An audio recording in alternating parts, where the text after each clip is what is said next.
Samsung note series का नया flagship smartphone launch करने जा रहा है। ये स्मार्टफोन सैमसंग गैलेक्सी नोट 9 है। माना जा रहा है ये स्मार्टफोन इंटरेस्टिंग अपग्रेड के साथ पेश होगा। इसमें गैलेक्सी S9 से भी कुछ ज्यादा फीचर्स दिए जाएंगे। एक नई रिपोर्ट की माने तो कंपनी इस स्मार्टफोन को 2 महीने के बाद लॉन्च करने की तैयारी कर रही है।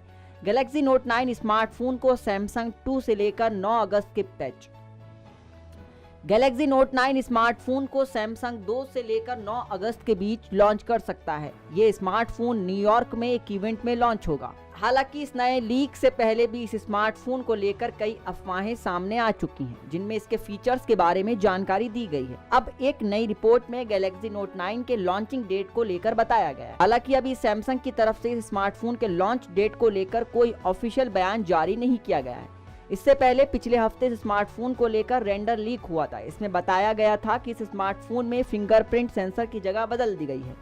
ये स्मार्टफोन पिछले साल लॉन्च हुए खबरों के मुताबिक इसमें fingerprint sensor dual rear camera modules के नीचे दिया जाएगा। इस स्मार्टफोन में 4000 mAh से ज्यादा की बैटरी कैपेसिटी दी जाएगी। माना जा रहा है कि गैलेक्सी नोट 9 में 6.4 इंच की डिस्प्ले होगी। फिलहाल तो उम्मीद की जा रही है ये भारत में कब लॉन्च होगा। फिलहाल तो 2 से 8 अगस्त के बीच न्यूयॉर्क में लॉन्च होने की उम्मीद जताई जा रही है। नेक्स्ट 9 टेक की रिपोर्ट।